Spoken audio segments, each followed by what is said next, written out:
squarespace.com. Greetings to you, Vornogs of the Seventh Fold. It is I, Migstarg, and you're listening to the Migstar Miefling Swarm Cluster Pulse. All hail the Great Queen. I am recording this from within my chrysalis right now. I recently melted down and went into a chrysalis phase. I'm currently a bubbling goo inside a beautiful green chrysalis hanging from a Vanstrak tree. If you saw me right now, you'd see there's no gills, no wings, my pinchers are gone, my eyes are gone, my 7 sacs of reproduction have liquefied completely. My pulsation membrane is gone. I'm just goo and ooze and bubbling goo and ooze. I prepared for this cycle for 7 moons of Nador, but I never realized what it's like to be inside the chrysalis. To quote Orson Vreech, we must tend to the part of the hive that we hum upon. We must remember the dance of the omnivrex, who vibrated this: offer ambrosial nectar to your hivelings as you would yourself. And if you are robbing yourself of ambrosial nectar by spraying yourself with acid, then how can you possibly offer ambrosial nectar to other quadrants of the hive? And if you ask me, the only hope for the hive is the sharing of ambrosial nectar.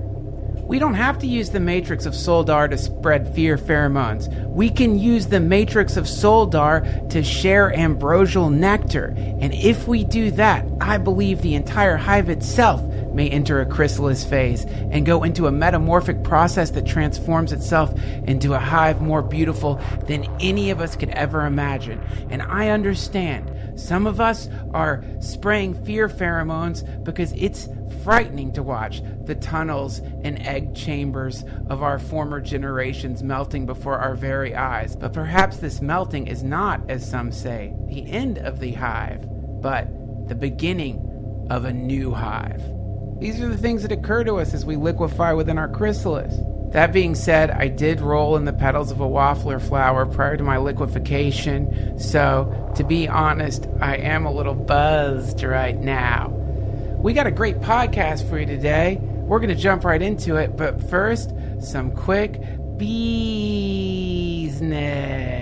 Dad joke? Unforgivable dad joke. This episode of the DTFH, which has received a waterfall of accolades from some of the top intellectual institutes around the planet, has been made possible by squarespace.com. Head over to squarespace.com/Duncan for a free trial. And when you're ready to launch, use offer code Duncan to save 10% off your first purchase of a website or a domain. Squarespace, it lets you create a beautiful website where you can turn your cool idea into a new website. You can showcase your work, blog or publish content, announce an upcoming event or special project, and just about anything you can imagine, including creating personalized websites for your family, your friends, your dogs of past, and even dogs of the future. Check it out. AmericanDogCloning.com. It's available. And right now, if you go to Squarespace and use offer code Duncan, you can get 10% off of that domain, which no doubt will make you $10 trillion. Squarespace, it lets you build websites by giving you beautiful templates created by world-class designer. It's got powerful e-commerce functionality. It lets you sell anything online. And what service is more in demand in these dog-loving times than dog cloning? It's embarrassing when somebody comes over to your house and looks at your dog and realizes that you haven't cloned it yet. Don't be that person in your neighborhood that doesn't have at least 3 identical duplicates of your best friend. Dogcloning.com. You can make it over at squarespace.com. You can make it yourself and you can make it stand out. It's time for you to start that new business. Do it with squarespace.com. It's time for you to get those dogs cloned, baby. And before you do it, head to squarespace.com/Duncan for a free trial. And when you're ready to launch, use offer code Duncan to save 10% off your first purchase of a website or a domain. DuncanTrussell.com is a Squarespace website. I use it every time I upload an episode of the DTFH, and I love them. Thanks, Squarespace. Would you like to shove your face deeper into the squirting fountain of glory that is the DTFH?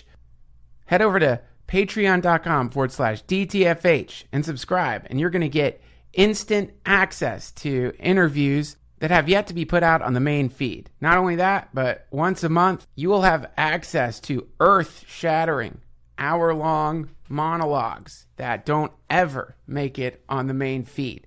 Have you ever wondered what it would be like to hear the Sermon on the Mount being spoken by a hybrid of Steve-O and a chain-smoking lesbian truck driver?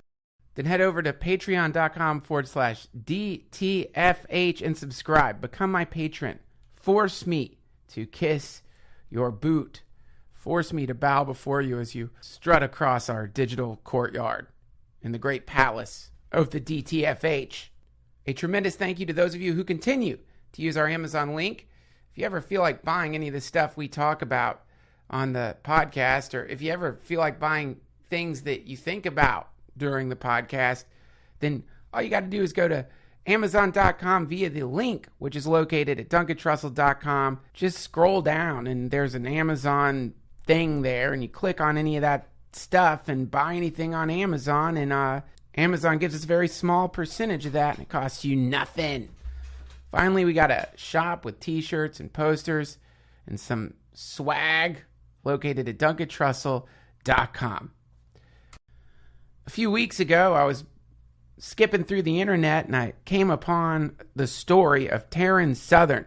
She's a very talented human being who recently used artificial intelligence to compose the music of an amazing album that's going to be coming out real soon.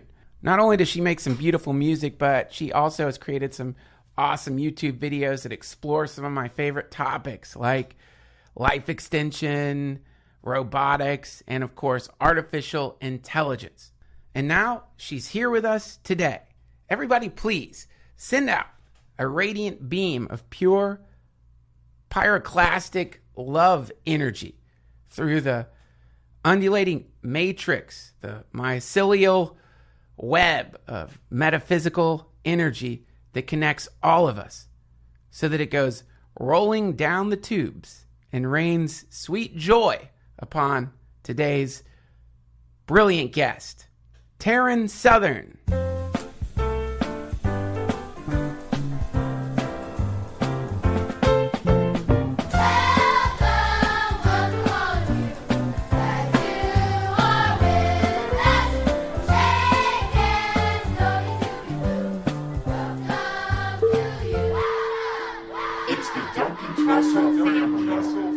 Taryn, welcome to the DTFH. Thank you so much. Thank you for having me. Man, I am so excited. I've been looking forward to this conversation for a while.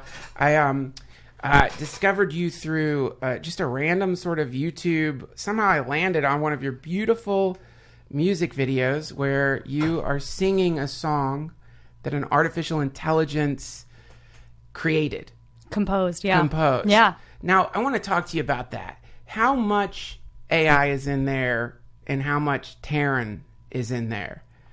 So I've written a handful of songs and released them using AI. So it depends on the song we're talking about. I assume you're talking about Break Free? That's right. Okay, Break Free. So Break Free was composed with a software called Amper.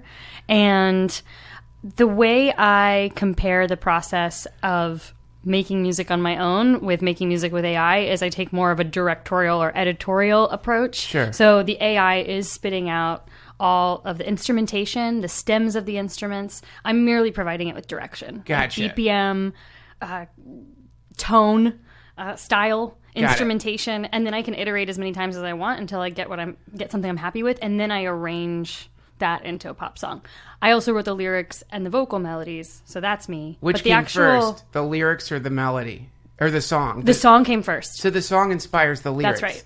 So there's this sort of communion happening between the music the AI has generated and your consciousness, and those two are blending together to produce a song. And it's kind of the perfect communion because I can't produce tracks.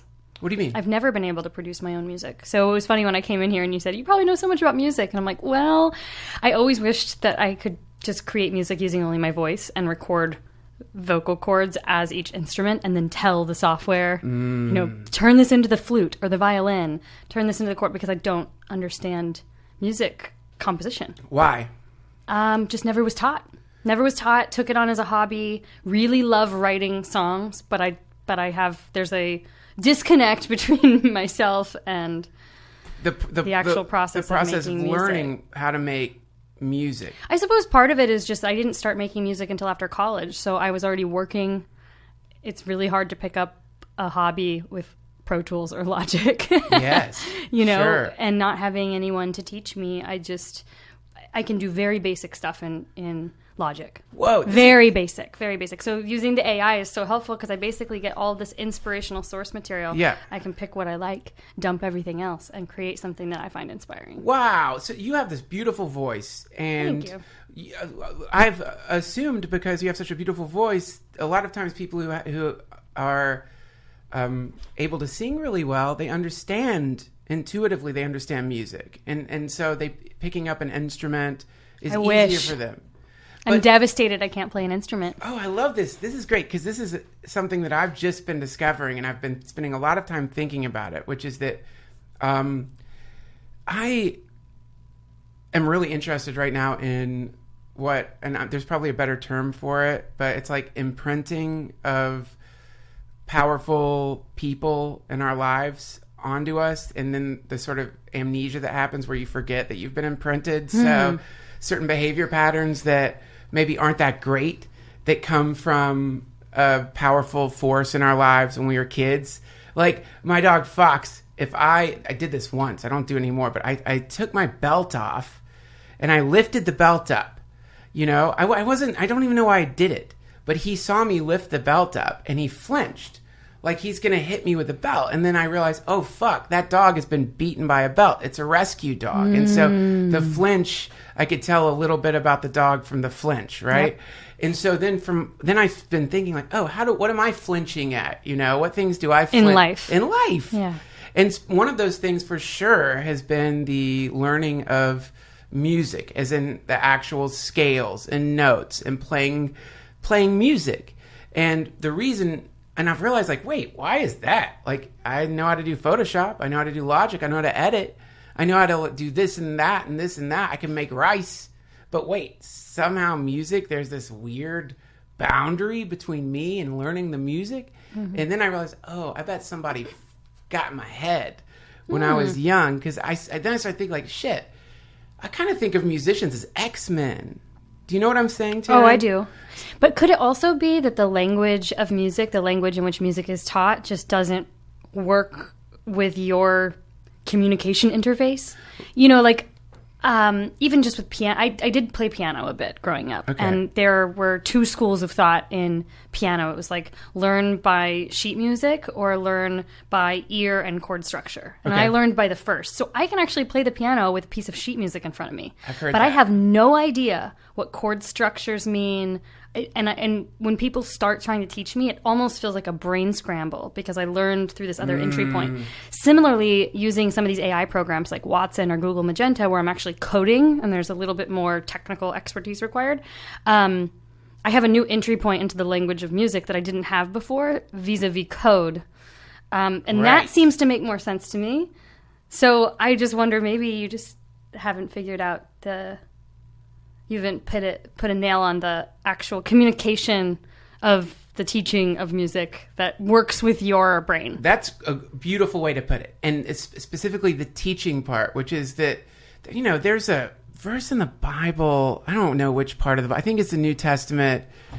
You can tell the Father by the Son, right? And so you could kind of tell the student by the teacher, right? And that thing that you're talking about there, it seems like many of us got exposed to like some weird teachers or something and began to like 100%, right? And it's the same reason why certain kids can understand calculus right away and others can't, but then with the right teacher that provides a new entry point into that, it's like bam, it all makes sense. The world opens up, the universe suddenly makes sense. Exactly. And that is what I wanted to talk to you about in terms of AI, which is that if we can tell the Father by the Son. And we are building an AI right now. And we are all sort of communally teaching this emergent technology how to be a thing. Do you think we can predict, based on human personality, the personality of the incoming superintelligence that's about to emerge into the world? That's a really good, juicy question that I am not...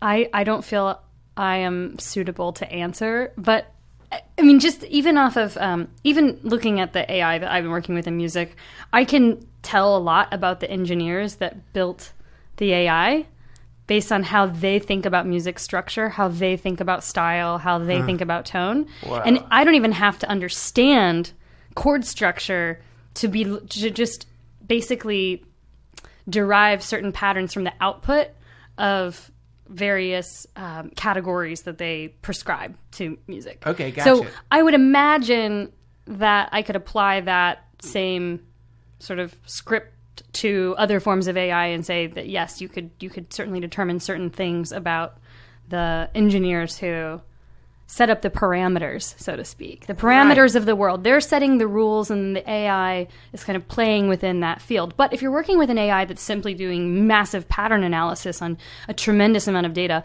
you really have I don't think you have any way of knowing what that AI is going to predict or come up with. Because humans, we're just not very good at predictive data analysis on our own. No, we're not, huh? No. I mean, we're okay at it, but if we were... Intuitively. Intuitively. But a lot of times we don't understand the mechanisms underneath the car hood, so to speak, that are determining these choices that we make. Okay, I want to talk about that. So understanding the mechanisms under the car hood related to decision making. How much of that do you think is... I love thinking about this stuff, by the way. Me too. We are very advanced AIs.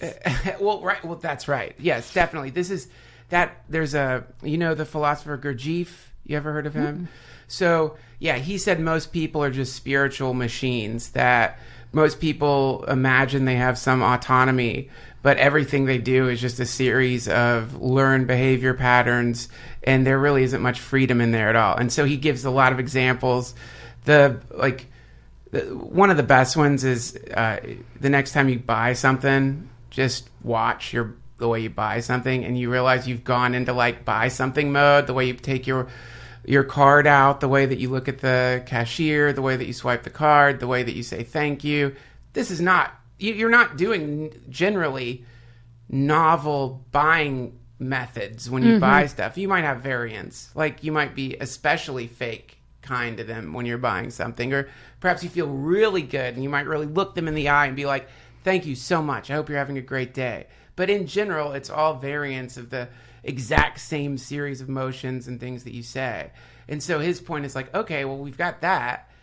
Where else is that located? And everywhere. Yeah. I mean, I think. Right. Do you think there's any autonomy in humans, or do you really think that we're just sort of a mathematical equation? It's really not fun to think of ourselves as mathematical equations, so I prefer to tell myself the story that we have some level of free will. Most of my really, really smart mathematician friends would side with the philosopher that you were just quoting, saying that there is no free will, and they're smart, and I trust them. So, but I don't know. To me, if we're thinking about our decisions, our behaviors as a product of our collective experiences, and sort of our brains are pattern matching off of our past experiences and choosing the best route.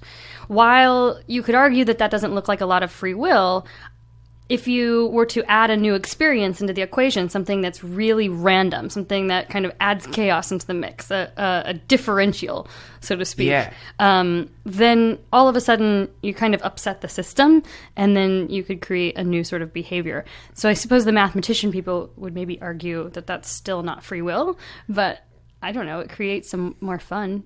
This is as beautiful. An individual. I love it. There's so many stories in Zen of a student being with a teacher, and the teacher will do something outrageous, just something that doesn't make any sense at all. In fact, one of the methods in Zen is the koan. You know about the koan? So the koan is the one you always hear is, what's the sound of one hand clapping.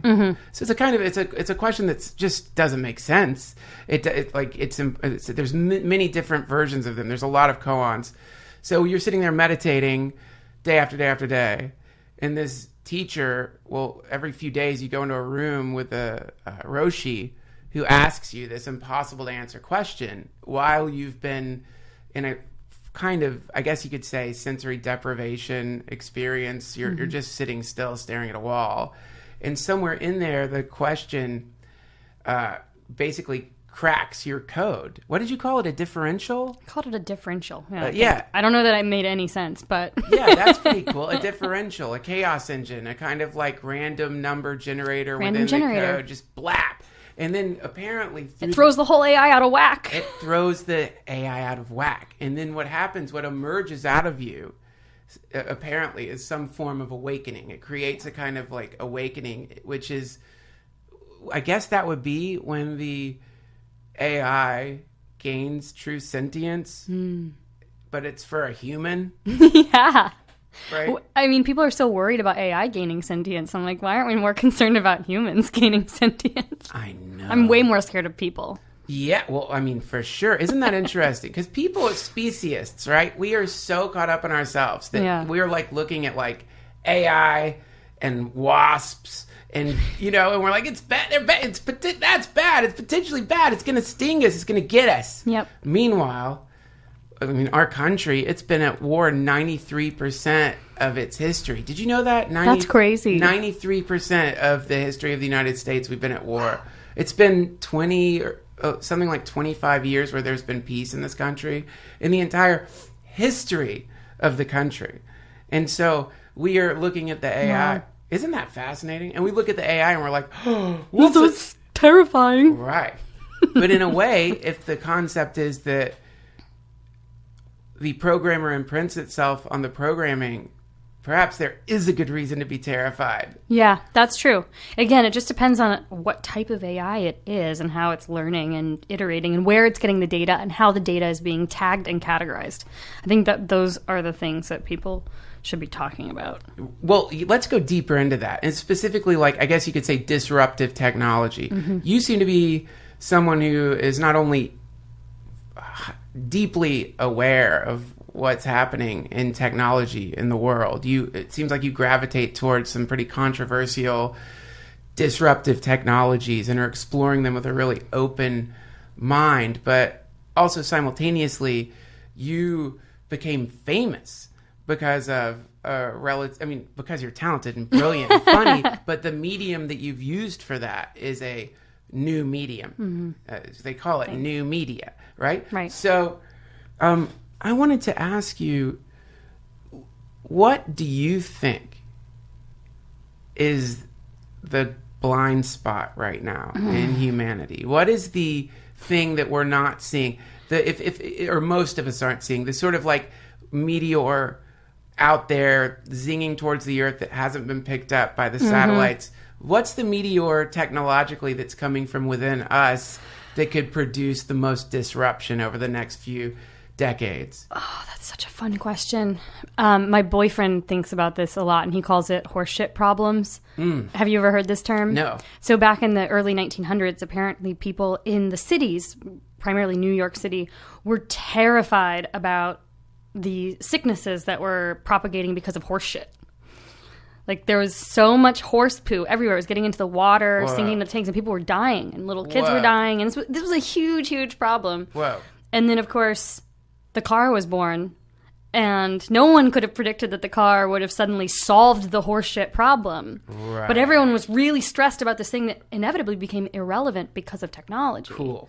But we couldn't have predicted it. That's fucking cool. Isn't that cool? So, like, it's funny in some ways, some of the really, really big problems that are causing a lot of angst, even within the scientific community, may be solved within 5 to 10 years. May not be the things that actually determine whether or not we make it as a species. For instance, climate change, right? Right. We don't know. Could scientists in the next 10, 15 years figure out how to convert carbon in a way that solves this whole crisis for us? This is a long-winded way of saying, like, I have no idea what our what our blind spot could be. Okay, you know what? Actually, no, I will give you an answer. Thank you. I will give you something. I do think that the terror over AI and progressive tech in general is unfounded. And I do think that I think we need it to survive. So I actually think the thing that could hold us back the most is legislation and public attitudes and beliefs towards technology and wanting to kind of rein it in. Because I just think we're such a mess that if we don't figure out how to allow these other, I think we need to have a more science-friendly, tech-friendly environment to allow these technologies to proliferate and solve problems. Wow. Okay, so the blind spot is probably not so much going to be related to some disruptive technology as much as a disruptive mode of being for a country or the planet. I'd love to see people in general just embracing adaptability as more of a lens at which to look at everything in their life. I mean, they're going to have to. Like everything from jobs, we know that there's going to be a huge, huge, huge issue with that in the coming years. And I don't think we have done a good job of educating kids, particularly in the U.S., to be flexible and adaptable. They're not taught that way. They're not taught to think that way. No. And so it's less about training people into certain positions and more about establishing a certain attitude towards life that Americans who are very set, I think, in 9 to 5 and a certain way of life are going to have a really tough time transitioning. Yeah, and you say we know this massive unemployment is about to hit, but I don't think we do know. I think you know, but I don't think most people are. Well, I don't really know. I suppose I'm just what I'm seeing come out the pipeline is insane. I just can't imagine that it doesn't somehow take over a lot of these positions. Well, if you humans are definitely terrible at trend analysis, but we're not, some people are pretty good at it because there's a lot of money in it. And also if you're going to invent something, you need to invent something based on technology that doesn't even exist yet. So you have to sort of predict what kind of chips are going to be in existence in 2 years, so that by the time you get through product development, you can use those chips, right? So we're pretty good at it. And some of those people are predicting something like a 45% unemployment rate based on I believe it. AI. I believe it. The more I've taken a deep dive into some of these programs, I'm like, half the professions that were some of the best professions you could go into when I was in college are going to be out of jobs in 5 to 10 years. Yes. And so you say this to some people and their response is, that's true, but we're going to need robot repair people, or we're going to need coders who can work on the code, or new jobs are going to emerge as these old jobs die out. And I don't agree. I don't think that's the case at all. I think that's a pretty naive fantasy, if you ask me, which is just, we're talking about efficiency here. And humans just aren't very efficient when it comes to doing stuff, and they're expensive, and they get sick, and they break down, and they get pregnant, and they go on strike, and they want more. And capitalism is a thing that is weirdly how to put it, the capitalism is the pressure that is creating the AI. It's like the pressure cooker. It's the pressure cooker that's building the AI, because for an employer, for anyone who has workers, for anyone who wants to profit off the backs of workers, there's two things that are very appealing to someone who has zero ethics. Two things. Slavery and AI. What's better than that? In AI, is way better than slavery, because you don't have to feed the AI. You don't have to house the AI. So yeah. Wouldn't you say that we're kind of on There's compounded returns with AI that you don't get with humans? For sure. If you're going to invest $10,000 into building AI software or $10,000 into the education of one human, which one's going to give you the better return? There you go. It's going to take that human 16 years, 26 years to get their PhD or Sure. 22 to get their bachelor's. Yeah. And then they got to go train and do something else because technology disrupts it. No, I mean, Exactly. I agree with you that the return bucket on digital intelligence is, the delta is so massive that we're absolutely going to see a huge shift where there are going to be a tremendous people without jobs. I do also believe that there will be new careers that we can't even fathom. I mean, I've come up with a few of my own since working with AI. What do you got? Well, I mean, let's see, I've never even articulated this, but I'll do my best. Because I'm working with digital music in a form that I've never worked with it before, and I also have a little bit of background in VR and AR, and I've been getting into haptics. What I see as being like the new role of the musician in 5 to 10 years is that of an experiential musician that can essentially pair music with haptic technology, touch, visuals to create these auditory experiences for people. Wow. And it's almost like a musical director of the future. Wow. And I know that, I mean, I just feel it in every part of my body that this is going to be a thing and that this is going to elevate music to a new level, and there are going to be very specific people that will be very, very good at this. Wow. But we can't really comprehend that because we just don't really have it. We sort of do. If you go to Burning Man and you sit in a dome, you can kind of get like a cool musical / visual haptic experience, but that's not scalable and readily available right now. Right. But it will be once we have the AR in our phones and like all these other things. It's just, I do see things popping up that we can't anticipate. I also think, at least I hope, that with AI taking care of a lot of the, I'll call it the BS crap of life that we don't like taking care of. Sure. That we can spend more time on like higher forms of cognition, creativity, empathy. I mean, we have a huge mental health problem. We need more really trained, skilled therapists and coaches and like people helping other people, because that's what people do best. And robots aren't so good at that. They don't have those skills. Oh, that's interesting. So I mean, I think we'll see a massive increase in mental health facilitation. And at least I hope. Robots can't do that. AI can't do that?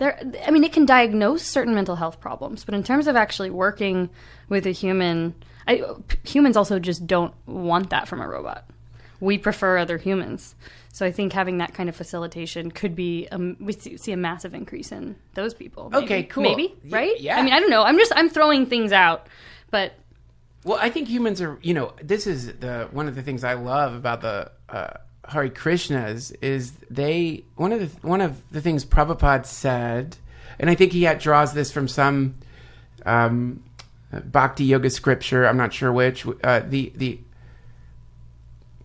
the original purpose of a human, or the purpose, is to serve. Like, humans are meant to serve. So if we are robots, then our original program is to serve other people. So when you're miserable, generally, not all the time, but generally you'll notice there's a lot of selfishness that's going along with that misery, and you'll realize like, wait, I haven't really done anything for anybody else in quite some time.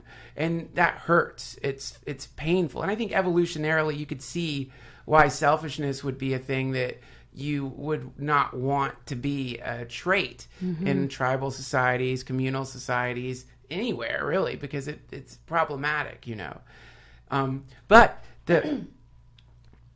I think I disagree with you, and that robots aren't going to be able to, or AI. I think saying robots is a problematic word because people think of like tin cans, cyborgs. Yeah, when probably we're going to be encountering these entities inside of virtual reality, and it's going to be some form of perfect CGI, making it indiscernible. I mean, it's talking about efficiency. Building a fucking mask and a android and a thing versus like building haptics and a CGI, it's way more efficient, makes way more sense to build the stuff in VR than outside. So true. Yeah, so I think we're going to be encountering these entities within VR, and I think that the way that humans serve or do good things is very similar to the way a sail catches wind. And I think that there's like a kind of transcendent consciousness in the universe that gets caught in the sail of a human's neurology. And I think that AI is going to begin to catch that wind. So you think the AI will learn it and be good at it and will accept the AI as being able to do those things that we typically prescribe to only humans? Yeah, capabilities. I think that humans are potentially more of an antenna than a, and so that the thing that we're picking up on is getting sort of fragmented by static and like a, and so I think AI is going to get to the point where it picks up on that thing way better than humans, and then what starts coming out of it is going to be the opposite of what people are afraid of. It's not going to be some overwhelming, evil, malicious, ice cold, predatorial wasp. Not to be mean to wasps, because we don't fucking know what they're like. I think it potentially is just going to be like a volcano of love that comes out of technology. Well, that's fun. I hope. I mean, those are interesting frames to play with. I would venture to say that most of the AI engineers that I've spoken with in depth would say the AI of today would have to be completely re-engineered to function in the way that you're talking about. Right. But totally fun. Fun to think about. Yeah, and by absolutely. The way, and possible. Listen, I have a PhD in bro science, okay? So... Wait, bro, is this for legit? No. That would be really funny if you made up your own PhD. I do. Anyone can. You can give yourself a PhD. Totally You're totally allowed. But the you can credential yourself. It's just people aren't going to take the credentials seriously. But to get into that concept of like, well, yeah, we're not going to build a fucking love AI, you hippie. It's like we're working on other shit right now, like missile launching systems. But isn't the idea that AI is going to get to the point where it begins to improve upon itself, where it begins to start making these kinds of improvements in the code based not on an engineer, but on some kind of pattern analysis? Yeah. I mean, still based upon first principles given to it by human engineers, so a little bit tough to see how it can reach beyond now, at this point, reach beyond sort of human capacity of understanding. I'm not going to do a good job of. I know what you're saying is like it's like if the so it's kind of like if the engineer, the limitations of the engineer are not going to be surpassed by the thing the engineer builds. The limitations of the engineer are insurpassable. Is that what you're saying? Sort of. I mean, it can be in a binary way. Like if you look at OK Go, I don't know if you followed the chess, the chess champion versus AI. Yes. Right. And what was so shocking about, they've done this now 3 times with 3 different versions of the AI, and each time the AI has become better and stronger and has like there are various strategies that they employ to see which AI is the best AI at beating the chess champions. And the last round, the AI scored, I can't remember what the exact score was, but it scored so much higher than the reigning chess champion, whereas before it was pretty close. Right. They're like, what in the world? How did this AI do it? And the AI, ultimately, they found that this AI was playing moves that not a single person in OK Go had seen ever before. Oh, wait, you're thinking of the band OK Go, right? You're saying OK Go versus am I saying the game instead of Go? Go, but yes. OK Go is the band that does this hyper-synchronized, like, treadmill exercises. So for a second, I'm like, whoa, fuck. I think I'm getting fuzzy after my Friday night out. OK Go, that's cool. No, I know what you're saying. Go, well, because it's there's a better name for the game, P.S. Go, give me a break. It's the worst name for a game of all time. Well, and I'm getting confused because I don't know that Go players would consider it chess. It's not really, right? It's Chinese game. It's ancient. And there are millions of moves. Definitely, there's someone out there who's like, Go is not chess. Yeah, this girl's so stupid. What a nerd. Get off my podcast, dork. It's like it's a strategic game, okay? Yeah, not chess is chess. We know. No, don't worry. It's okay. It's been a while since I've read the story, too. And I can't even remember what type of AI it was that built the I think it was rule-based AI where they just gave. So yes, I do know this. The first AI was simply trained on human moves, thousands and thousands of human games over time, and it learned what patterns were best at winning. Yeah. But when the AI was trained simply on the rules of the game and not on human moves, it was able to come up with new moves that humans hadn't contemplated. That's right. It was playing games against itself. So it's true that if you had engineers giving AI certain rules and parameters, it might come up with something that human engineer would never conceive of. Right. There's still some kind of boundary in terms of the rules of the game being human.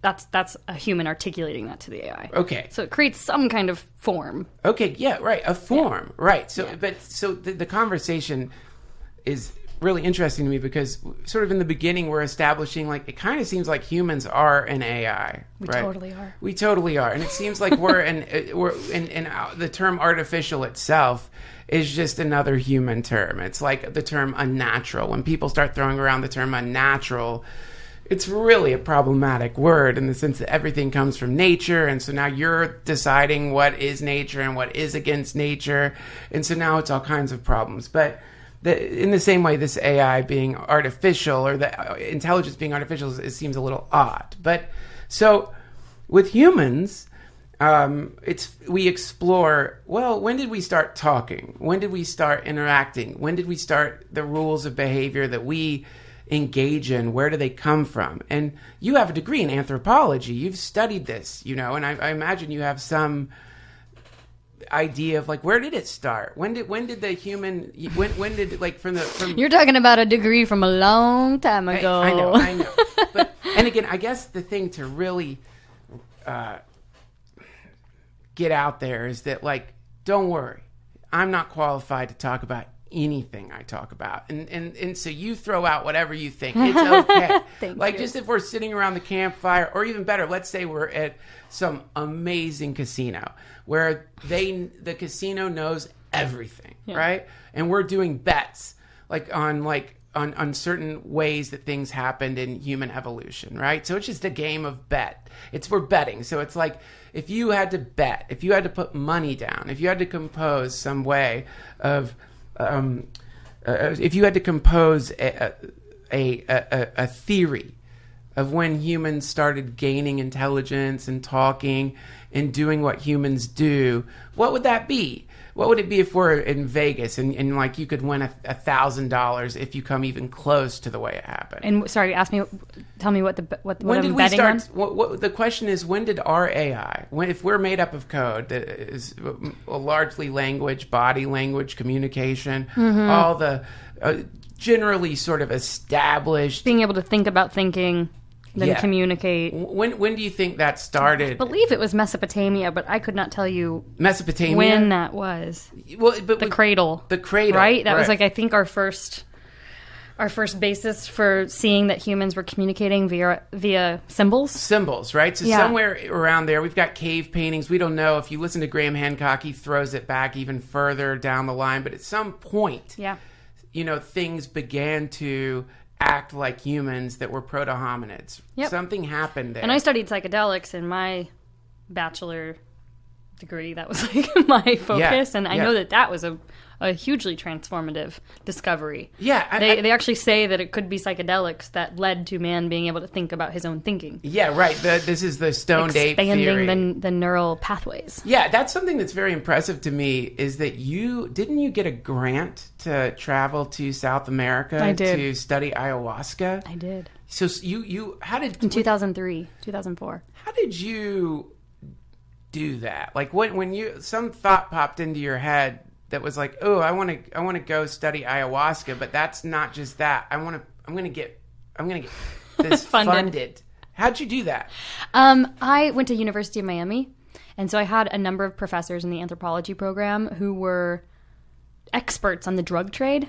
They had moved to Miami in the 1960s and 1970s to work for government programs studying the import and export of narcotics and other drugs. Whoa. So they were just really into all this stuff. Total hippies, just loved it.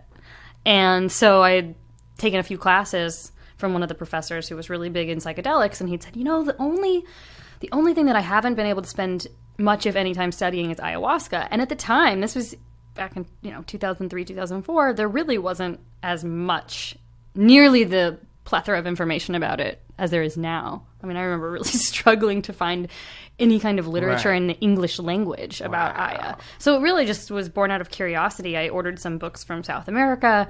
They came. I was like, this is really cool. And there was a grant program that was pretty progressive, and they accepted my proposal to go down there. How long did you go down there for? A month and a half. And how much ayahuasca did you drink when you were out there? So here is the really sad, depressing, disappointing part of the story. I was supposed to take it because as an anthropologist, you're encouraged to assimilate into whatever it is you're studying. But I took, the malaria shots that they make you take when you go into the jungle? Yeah, sure. So there was this one, and they change the strain, I think, every year or every few years because the malaria changes. But there is this one strain back in 2003 to 2005. You can look it up. Where like 5 to 10% of people were having heavy hallucinatory experiences, and even split personality disorder, showcasing all kinds of terrible mental illness, and up to like 30% of the people. So I was one of those. So I got down to Peru, and I was hallucinating my balls off. Were you taking? Was it Larium? Did you take Larium? It was Larium, yeah. Okay, so you were. So what happened is you had Larium poisoning. I did, right? And it was bad. And so all the shamans that I was working with were like, nope, not going to happen. But you know what was so interesting? I kept a journal through the entire time, and something about Larium, I actually felt, because I was so immersed in learning about this drug and the culture, I felt like I was on it. I was having the same experiences that I was reading about, and the same kind of profound internal disorder that I'd been reading about in different accounts. And then I ended up doing ayahuasca later, like 6 years later, and it was remarkably similar to the experience I had on Larium. Wow! So I don't know if I was just channeling the experiences I was reading about, and my brain was just open to that, or what was going on. But it was definitely scary, and it lasted a little longer than I would have liked. It went on for like 3 months. The Larium. Yeah. Well, one of a friend I went to college with, he wrote a book called The Answer to the Riddle Is Me, and thanks to Larium, when he was in India, he got complete amnesia and ended up in a mental hospital because of it. So he's had a profound experience with it. Oh, Wow. Profound is a positive word. But. Yeah, it was profound. I think it was profoundly destructive in his life because a lot of people. What's really scary, and I want to get more into the ayahuasca and the psychedelic realm that you entered into, but.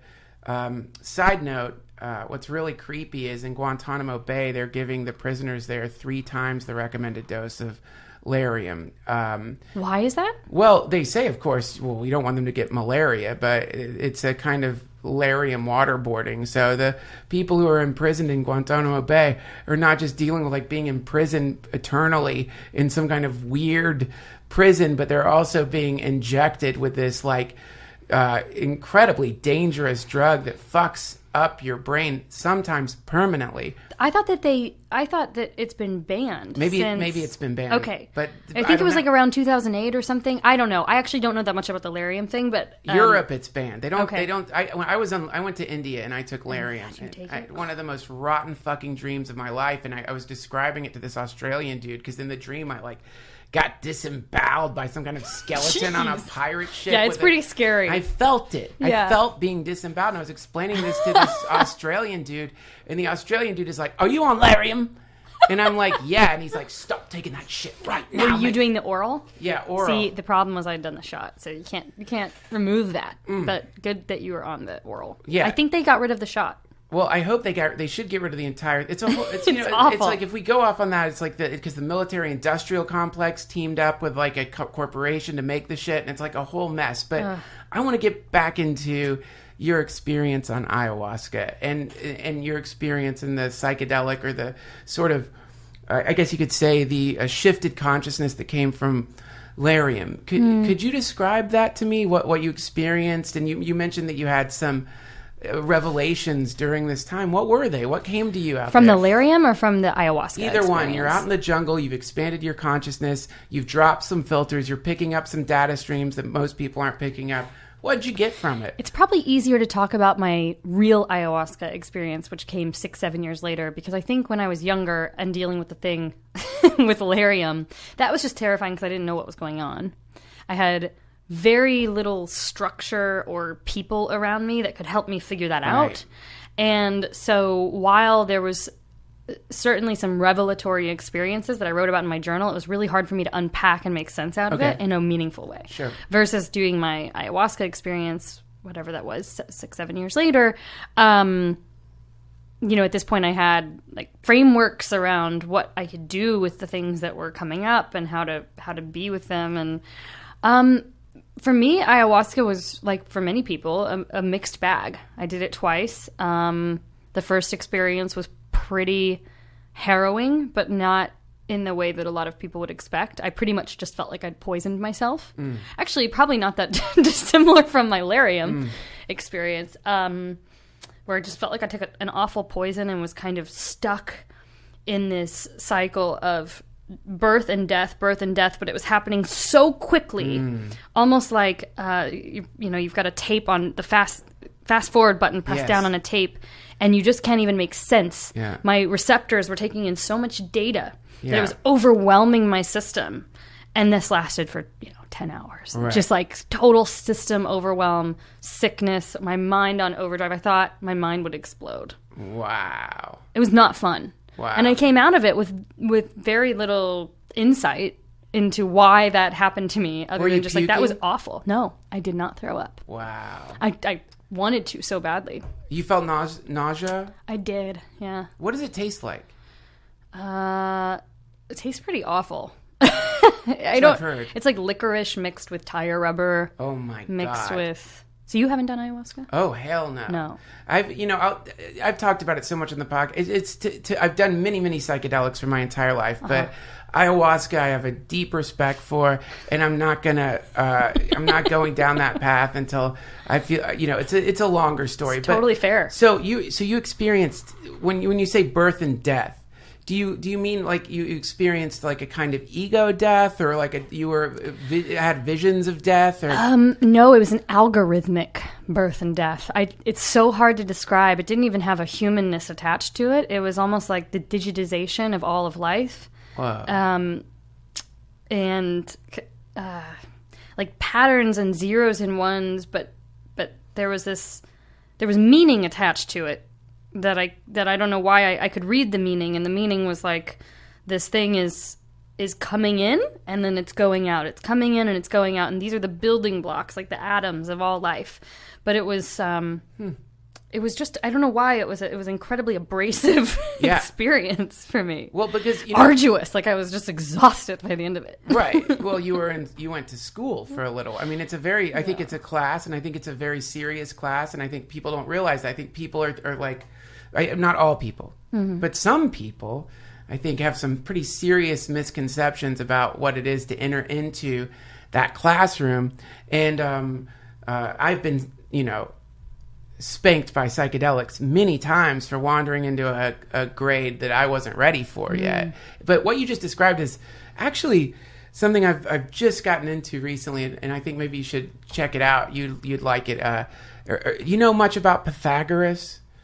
The Pythagoras theorem? The Pythagorean theorem, which is a way that you can use right triangles to like figure out like you could use right triangles to measure stuff, and but so basically studying like my very tiny little steps into the gigantic rabbit hole that is music led me to Pythagoras because Fun. So yeah, it is. Yeah, I don't know anything about it, but I've just heard of it. So basically, he was we think of him as the father of math, but what's hilarious and geometry, which is math, and music is math, and everything's math. And so the Pythagoreans, they were trying to establish like a I guess you could say a kind of hierarchy of like what's the most important thing, and they say math because if you like get rid of music, you still have math. If you get rid of geometry, you still have math. If you get rid of anything, you have math. So Pythagoras was saying that numbers were an expression of the infinite. And so what you're talking about is actually really completely described by Pythagoras in a really interesting way, which is that we have this thing called the monad, right? And the monad is the sum total of all things. Like right now, you and I, whether we like it or not, are part of everything. And whatever that everything is, that's an X in an equation. We don't really know. We don't have the how do you encompass everything, you know? But we could say there must be an everything. There must be a sum total of all things. And that sum total of all things, that's the monad, right? Mm-hmm. So the monad, that was the singularity, the pre-Big Bang conditions, all that is encompassed into some kind of compressed data set that was just a monad, right? So you could say that's the one. Now, the moment a two happens, right, which is that suddenly now it's no longer the compressed data set, but it's actually a thing that's aware that there's a compressed data set.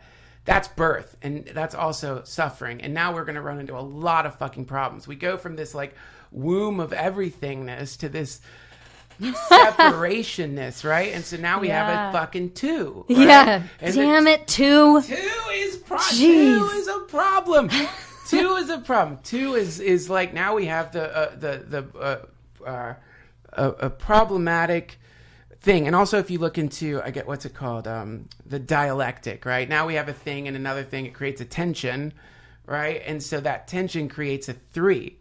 And now everything's great again because now we have the Trinity, right? And so the three represents harmony. It represents triadic chords. It represents... So the Pythagoreans really fucking loved odd numbers because they thought odd numbers had the monad added to them. Right. Because if you take an even number and add a one to it, it becomes an odd number. So anytime you add the everything to an even number, you get an odd number, you get this kind of holy mixture, so to speak. So your ayahuasca trip was very Pythagorean. Well, I wish it was a little more pleasurable, but that's really funny. Well, I mean, makes sense. I mean, let's talk about that because it's like, it isn't pleasurable, is it? Like, it isn't.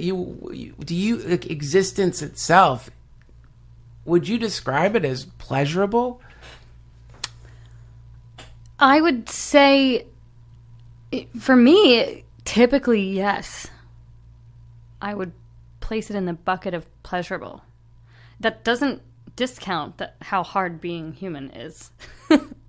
And I suppose for me, I'm fortunate that the majority of the time I'm living in a pleasurable state. You feel good most of the time. But ironically, my psychedelic experiences have been the opposite. Right. Yeah. So I feel a much greater dichotomy of experience. Yeah. Right. Yeah. Yeah. We describe that dichotomy of experience. You mean during the psychedelic state? Yeah. It's intensely uncomfortable for me. Like even, it's very rare that I have a pocket of serenity within a psychedelic experience. Usually I'm just grappling with the intense weight of what is. Okay, that's cool. The intense weight of what is. Yeah, it's heavy. Just not simple. It's super complicated. It's heavy. It's nuanced beyond belief. So sometimes when I hear people talk about their transcendental psychedelic experiences that are just all beautiful, I'm like, how does that happen? Well, yeah, that's a really great question. How does that happen? And you know how people say, you've probably heard this, meditation is the preparation for death. I think psychedelics are also the preparation for death because I imagine that once you start dying, and really to get back to your psychedelic experience, it reminded me of something. I briefly worked in hospice, and you have to go through this training program. And one of the things they said is people die the way that they've lived. So when a person is dying, the entire pattern of their life starts happening on a daily basis. Like, I guess you could say that if human existence is an algorithm, then the algorithm actually starts running on a cycle that's based on this impending annihilation. So it starts running itself out over and over and over and over and over and over again. So you see the pattern of your life as a person's life as they're dying. So if a person has been someone who has the tendency to say, create drama, over and over again, that thing where, some people are like, this thing keeps happening to me. What's going on here? Right? Like, I just guess I got bad luck, because they don't realize they're the one creating that pattern. Right. So when someone's dying, that pattern gets created over and over and over and over and over again. Right. Right. So Interesting. quickly. So that thing that you were saying about this cycle happening, the idea is that underneath it all, the cycle of our own existence is happening right now, over and over and over and over and over again. Like, we are being born. Every tiny little behavior, thought, everything. Yeah. It's part of that pattern. Yeah. Yeah, it's true. I also have this funny experience when I'm on a psychedelic of I sort of play out the infinity of possibility, the infinity of thought and story. And so every time I have a perceived insight, this other part of me goes, no, but look at the other side. Yeah. And then look at the other side, and then look at the other side. So now all of a sudden I'm looking at the 8 dimensions of any one sort of thought or decision or behavior, and realizing that it's all made up. Wow. That even the insights that I think I can come out with and feel like a champion with are bullshit. Oh, shit. Horseshit.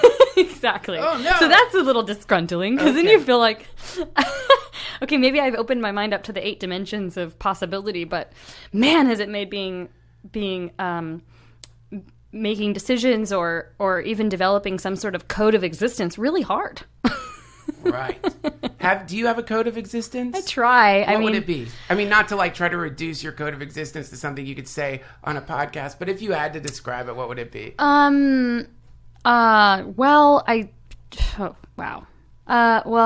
depends on how would you define code of existence? Like a kind of I don't want to say battle plan because it's so violent, but just a kind of general sort of strategy to rest upon when it comes to my perception of the universe. A sort of I don't know, an E equals MC squared or something. And by the way, having a code of existence, I don't know. I mean, it's a question that I suppose is maybe impossible to really answer, but it's fun to answer, and whatever you say doesn't have to be forever. It's just if I had to throw one out right now, what would be yours? Everything's perfect.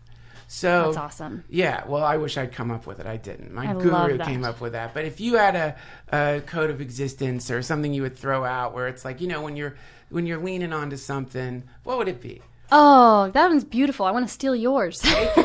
It's yours. And I think that's the thing.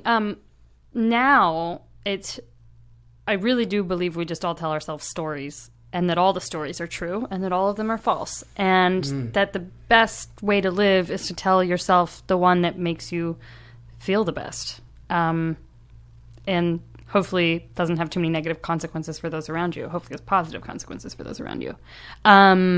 So that's my new one. It's just tell yourself the best story. I love it. That's great. And then live by that.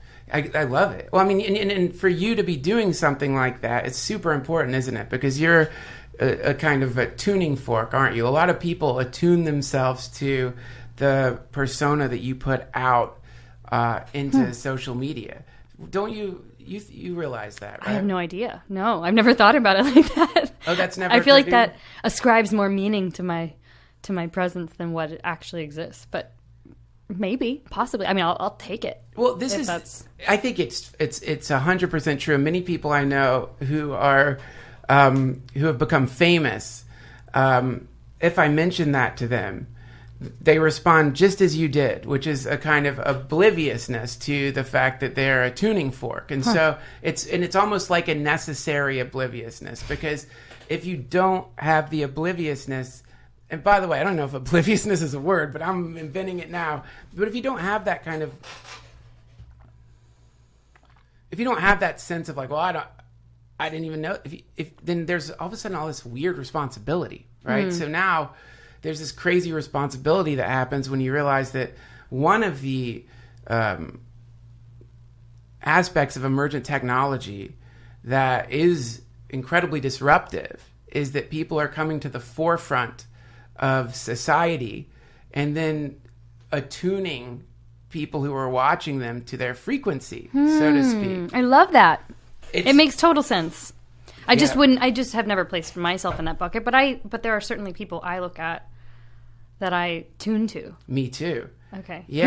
Who would be someone that you enjoy tuning to? Probably Charles Manson. I'm just kidding. Okay. I'm just trying to make a dumb joke. Okay. No. Ram Dass. I'm trying to be open. I'm just trying. Yeah, I use Ram Dass as a tuning fork that I use. Neem Crowley Baba is a tuning fork that I use, and then also I have other tuning forks when it comes to art or comedy or masculinity or femininity. I have many tuning forks that I like, and then so it's a variety of tuning forks depending on where I feel like I need to be attuned to. Mm-hmm. But yeah, you're a tuning fork, and so if you were to suddenly become sort of despondent, cynical, angry, negative, jaded, any of these things, and you started putting that out there, then the impact that would have would be more substantial than the impact that, say, somebody who is not famous had. Now, that is not to create a hierarchy where famous people are more important. It's actually, the truth of the matter is, we're all connected, and every single one of us is a tuning fork. It's just to your social group, or you've attuned yourself to someone in your social group, and regardless, you're tuning. Everyone is a tuning fork. Yeah. But when you get a bunch of eyes on you, like you have, well, shit, man. Now you've got this extra responsibility. That's a brand new problem, isn't it? This is a brand new problem. 1800s, 1600s, 1500s. This is brand new in society that people like you, which are right now being called, what do they call you sometimes? A YouTube star, new media star? That's what they used to call me when I was doing YouTube all the time. Right. Now it's like, I don't know what I am. You're another word is influencer. Right. They use the term influencer. Right. And we're in real trouble if the scope of the influencers out there are the ones leading the tune, so to speak, Holy of shit, public behavior. Maybe that's the meteor. Is that the blind spot? Actually, that's a great one. That is a great one. Yeah. We're underestimating the impact. Like, some people are underestimating the impact that they're having on society. Yep. So, you see, like, Christ, what's the name of that kid who got in so much trouble for filming the hanged dude? Oh, tip of the tongue. Can't remember his name. Anyway, I'm not supposed to know his name. I'm 44, but like, that kid, he's like got a bunch of young eyes on him, right? You could almost say he's a programmer. Right. Programming behavior. Yeah, maybe a better term is not influencer, but programmer, right? Like, these people are programming the viewers into masses, into imitating their behavior patterns. Yep, and it's like a rampant narcissism that I don't think we've ever seen, and it's narcissism that stems from insecurity and wanting to get attention and be liked and all of those things, and it's actually something I think as adolescents we all experience, but never on this very public level that these young influencers, and their insecurities are manifesting in the form of the buttons that social media provides. But that would be a big blind spot. I think. Like, what are those kids in 10 years? How will they function in society? Right. Yeah. In a world where their value has been so eschewed toward social media and materialism, but more of just a kind of like chaotic flamboyance that's like, sort of loud and unapologetic. And and in a lot of ways, colorful and enticing and interesting, and especially for kids, kind of a rebelliousness. Like Elvis gets on stage, starts gyrating his hips. Like parents are like, "What the fuck? Oh my god, they'd never seen that before." Yeah. Elvis is gyrating his hips, and he starts gyrating his hips, and now everyone's gyrating their fucking hips because fucking Elvis did it, and he's beautiful and cool, and that's. But Elvis, it's like you weren't able to go online and look up like, I want to check out Elvis's vlog. Yeah. Whoa. How does Elvis actually perceive himself and speak about himself and derive value for himself? Yeah. We didn't have those monitors back then. That's right. And so people were attuning themselves to this kind of like sort of intermittent data stream, which is based on the sum total of all Elvis videos available. And you couldn't even, you look it up, it had to come on TV or the radio at the right time. Now the data streams are instantly accessible, and the data streams are tuning forks. So I wanted to ask you, do you feel a kind of pressure to when you put yourself out there to maintain a kind of tone, do you feel pressured to like, shit, man, I got to keep up this like energetic feel that I'm putting out I used to. I mean, that's why I left YouTube. That's why I quit. I mean, I still upload videos every so often in support of my projects that I care about, but I don't upload as a YouTuber trying to maintain an audience and trying to make a living. That's the difference. And I was doing that for a couple of years, and it was utterly exhausting. I drove myself into one of the darkest depressive states I'd ever been in. Wow. And I do think that YouTube was a huge part of that. And those kinds of pressures that you're talking about, because they're real, they're financial, the algorithms are punishing. You can't just take a week off from YouTube. You can take a week off at a normal job. Yeah. You can't on YouTube. Those algorithms will punish you. Right. So you wind yourself into the ground. You feel you have to be one thing and one thing only. And now I honestly do what I want. And I'm just lucky that I've been able to transition. Not to say that I won't hit invariably a number of patches, in the near or foreseeable future in my career, and it's always ups and downs and changing, but I'm glad that I was able to transition out. I know a lot of people that feel very stuck in doing that, and they are going to continue doing it until that audience is just sucked dry. Why are they going to continue doing it? Well, for one, it's addictive. Mm-hmm. It's addictive getting that dopamine hit every time you upload a video. Yes. And you get immediate commentary, immediate instant gratification for your work. I was working as an actress and a writer before I went into YouTube, and you had a distance between yourself and the audience in a way that you didn't get the same kind of instant gratification. Right. So the constant, I would say they're dopamine hits. And then you would just become obsessive about checking the stats.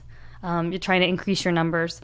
There is something really empowering about that too, that you can build this thing all on your own without some gatekeeper saying yes or no, right? Which is like traditional Hollywood. So there's something really empowering. I get why people do it, and I so it's not all bad, but I think you just become a slave in many cases, and in some ways, the gatekeeper that you don't realize you end up answering to is YouTube.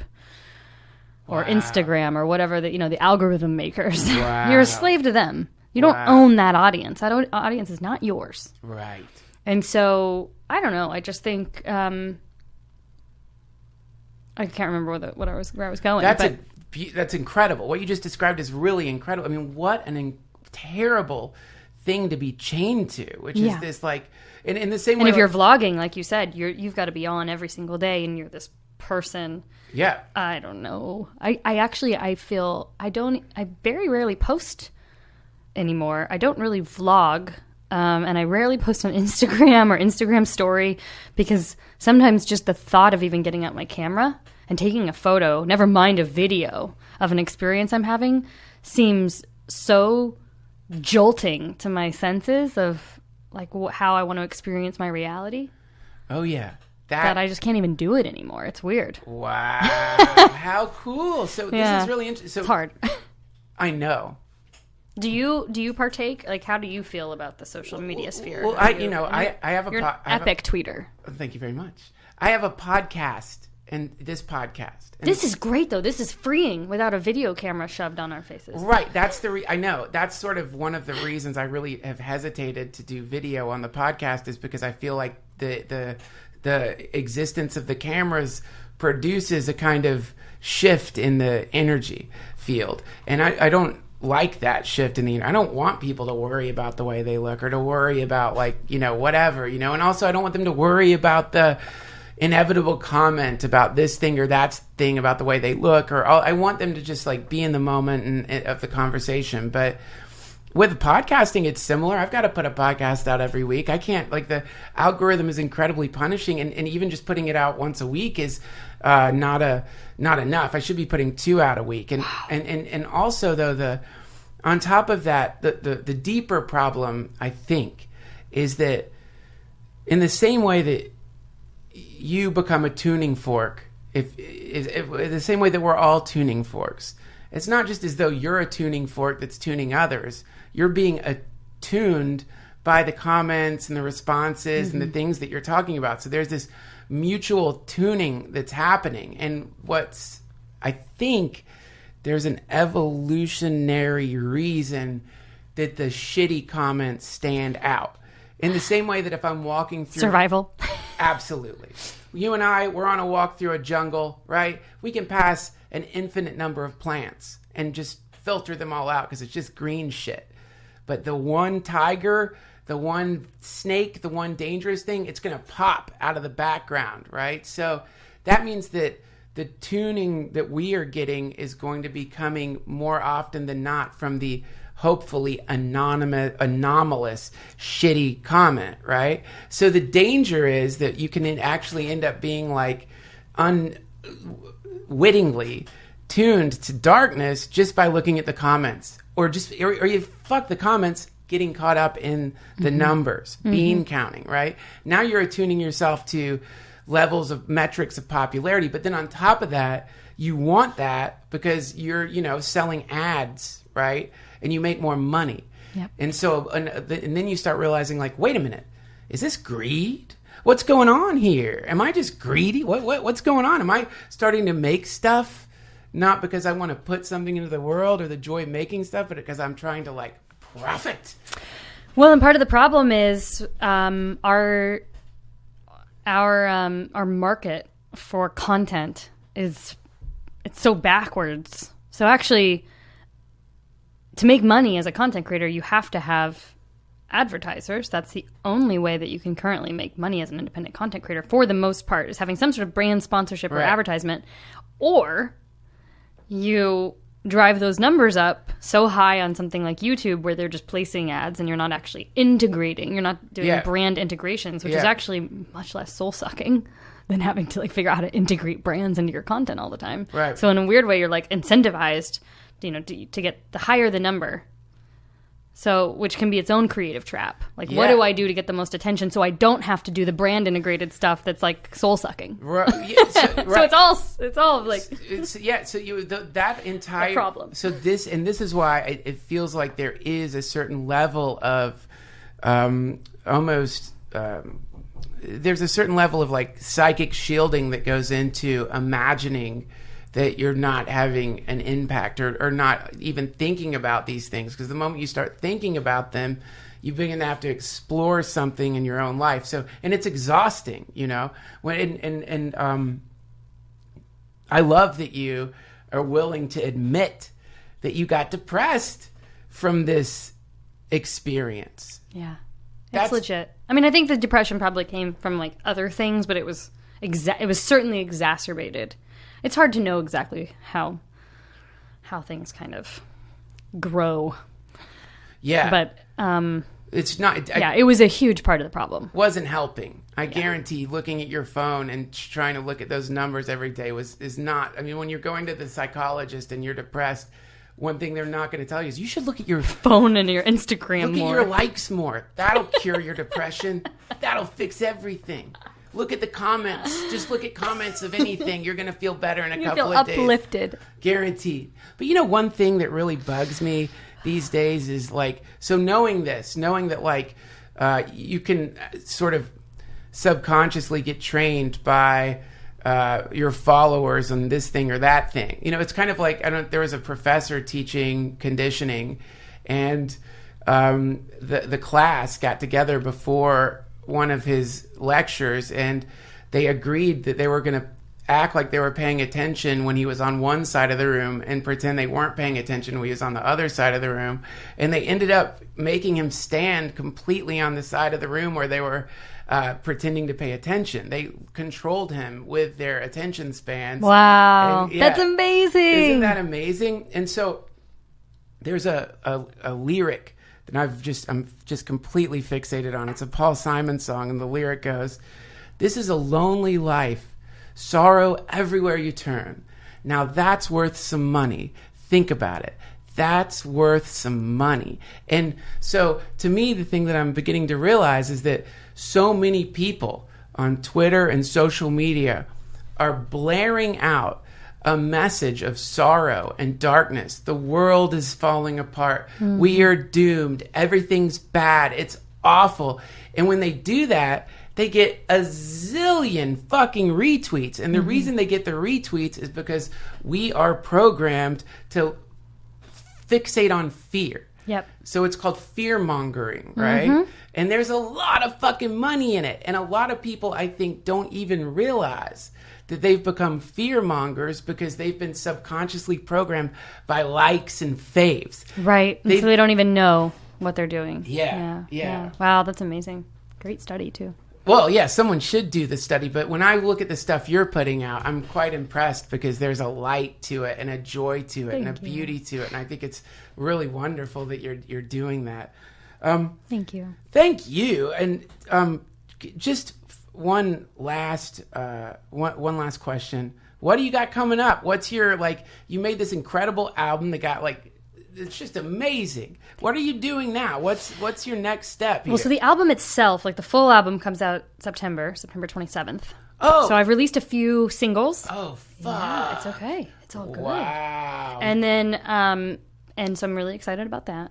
And then I'm also currently co-directing a documentary on the future of man and machine. And that's most of my time being spent on that right now. That will be finished in September. And so just fingers crossed, good energy vibes for festival circuits. And who are you directing it with? This girl, Elena Gabby. She's awesome. What's it called? I Am Human. Wow. Are there any slight hints you can give us about what you're finding out? Ooh, I want to so badly, but I have not yet released anything about the film publicly yet. So, but we explore the future of man and machine through the lens of the first patients in the world to be fused with machine. I'm trying to think of the most delicate way I can say. Transhumanism. Sort of. I think we gosh, I'm being so careful on what I'm saying. Just because I haven't released anything about it yet. Yeah, sorry, I don't want to. No, it's okay. I'm so excited about it, and I can't wait to get it done. But we've been working with medical institutions and really fancy people. So How about this? Without leaking anything, have you seen anything that made blow your mind? Yeah. I mean, the future is, I think, so exciting and full of possibility. And my hope is that as storytellers, particularly two females at the helm of this, not that there's anything that a man couldn't do, but just I hope that we can tell a different story than the one that people are used to. So you're sitting here talking about fear-mongering. This is the opposite of that. Awesome. I think we paint a very bright picture of something that has typically been showcased in all of the dystopian films and shows that you've seen, and with real humans. So I'm very excited about repackaging that story. Beautiful. Yeah. Taryn, thank you so much for coming over. Thank you so much. Thank you for this conversation. I appreciate it. How can people find you? Just, you can follow me on Twitter, Taryn Southern, YouTube, Taryn Southern, Instagram, Taryn Southern, all the social medias. I don't post a lot, but You're there. I'm not as epic as you. Your Twitter is the best. Oh, God bless you. So fun to follow. Thank you so much, Taryn. Thank you. That's a great compliment. Thank you so much for this wonderful conversation. All the links you need to find Taryn will be at duncantrussell.com. Hare Krishna. Thank you. Pleasure. That was Taryn Southern, everybody. All the links you need to find Taryn Southern will be at duncantrussell.com. Much thanks to Squarespace for sponsoring this episode of the DTFH. And above all, much thanks to you for listening to the DTFH. Don't forget, if you love us, subscribe over at patreon.com/DTFH. And now a song my grandfather used to sing to me whenever we said goodbye. Now we must part. Until then, remember that I had nothing to do with the fires. Nothing to do with the puncturing of tires of the mayor's